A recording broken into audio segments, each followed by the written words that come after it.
Hi guys, welcome back to my channel. If you are a master student या फिर आपने अपनी masters कर ली है तो आप सोच रहे होंगे कि मुझे अपना नेक्स्ट करियर स्टेप क्या लेना चाहिए। क्या मुझे जॉब करनी चाहिए या फिर मुझे फर्दर स्टडीज़ कंटिन्यू करनी चाहिए।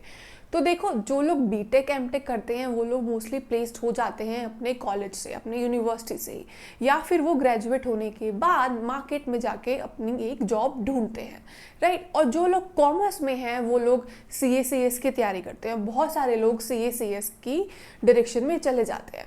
लेकिन स्टूडेंट्स इंजीनियरिंग में, साइंस में, आर्ट्स में, जो लोग एमए एमएससी कर रहे होते हैं या फिर जो लोग एमफिल कर रहे होते हैं और जिनको अपना करियर रिसर्च की डायरेक्शन में, टीचिंग की डायरेक्शन में लेके जाना है, उनके लिए बेटर करियर प्रोस्पेक्ट है कि वो पहले अपनी पीएचडी कंप्लीट करें और पीएचडी डिग्री लें। तो मेरे पास बहुत सारी डाउट्स आती हैं, बहुत सारे क्वेश्चंस आते हैं उन मास्टर स्टूडेंट्स से जिनको अपनी पीएचडी एक आईआईटी या एनआईटी से करनी रहती है, बिकॉज मैंने अपनी पीएचडी एक आईआईटी से की है। तो देखो गाइस, अगर आपको अपनी पीएचडी इंडिया से करनी है तो IITs and NITs are probably your top choice, because ये इंडिया के प्रीमियर इंस्टीट्यूट्स हैं और बहुत सारे पर्क्स हैं इन इंस्टीट्यूट से पीएचडी करने के लिए। Each and every PhD program in an IIT has a rigorous setup and design. आपको एक डेडिकेटेड वर्किंग स्पेस मिलता है जिसमें आप फंक्शन करते हैं, and believe me, quality research is there top most priority. And her department की, हर centre की अपनी एक ऑटोनॉमी है, एक ऐसा सेटअप है that provides rigorous training to each and every PhD scholar. और उससे भी बड़ा पर्क एक IIT से PhD करने का है उसकी फेलोशिप्स। जी हाँ, IITs की फेलोशिप्स बहुत अपीलिंग है compare to many other state and central universities in India. आपने UGC नेट क्लियर किया हुआ है तो अगर आप एक सेंट्रल या स्टेट यूनिवर्सिटी से अपनी PhD करते हैं तो आपकी fellowship lump sum around 8,000 rupees per month होगी। लेकिन अगर आप UGC नेट क्लियर करके एक IIT से अपनी PhD करते हैं तो आपकी फेलोशिप 35,000 पर मंथ होगी। और इसमें बहुत सारी कैटेगरीज है, for example TA, FA, sponsored, RA। TA मतलब टीचिंग असिस्टेंट, तो उसकी फेलोशिप इंस्टीट्यूट खुद प्रोवाइड करता है।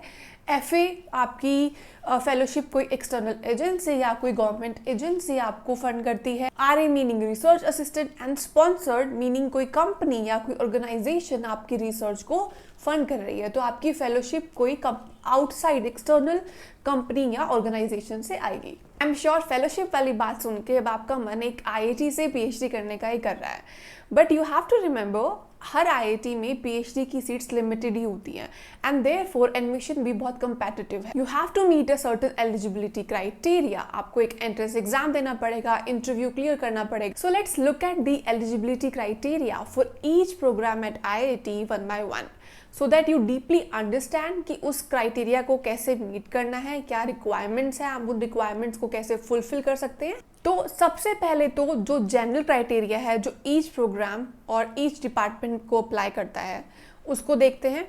नंबर 1 कि आपके पास मास्टर्स होनी चाहिए, चाहे आप इंजीनियरिंग बैकग्राउंड से हैं, आप साइंस बैकग्राउंड से हैं, आर्ट्स से हैं, कॉमर्स से हैं, आपके पास एक मास्टर्स डिग्री होनी चाहिए। नंबर 2, आपके मास्टर्स डिग्री में कम से कम मिनिमम 60% मार्क्स होने चाहिए।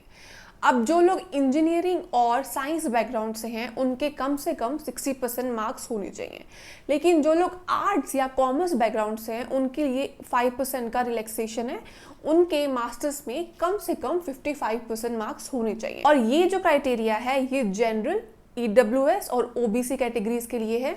जो SC ST या PWD कैटेगरी के स्टूडेंट्स हैं उनके लिए फर्दर एडिशनल 5% की रिलैक्सेशन दी गई है। सो फॉर एग्जांपल इंजीनियरिंग और साइंस स्टूडेंट्स के लिए क्राइटेरिया है 55% और आर्ट्स और कॉमर्स स्टूडेंट्स के लिए मिनिमम जो मार्क्स चाहिए मास्टर्स में वो है 50%। नंबर 3 क्राइटेरिया जो कि बहुत ही इंपॉर्टेंट है वो है कि आपने इनमें से एक एग्जाम क्लियर किया होना चाहिए।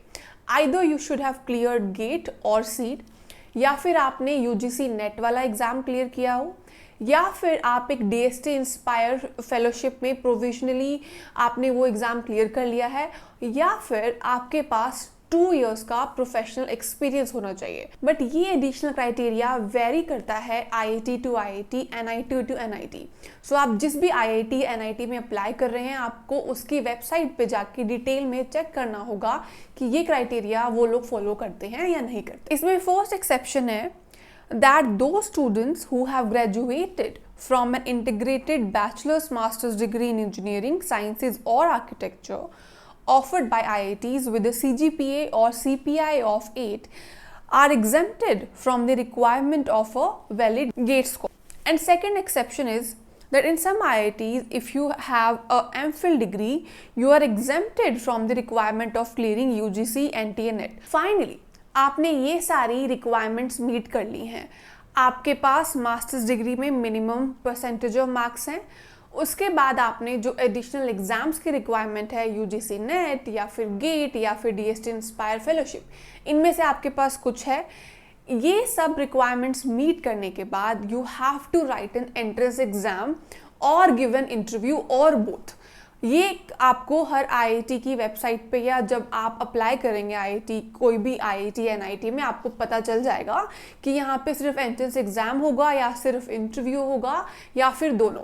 तो फॉर एग्जाम्पल IIT इंदौर में I also wrote an entrance exam and also gave an interview, तो दोनों चीज़ें थी, तो ये आपको चेक करना पड़ेगा। So once you crack the entrance exam and clear the interview, you will get admission into a PhD program. Guys, if you like this video, do subscribe to my channel and hit the bell icon. See you soon in another informative video. Bye bye.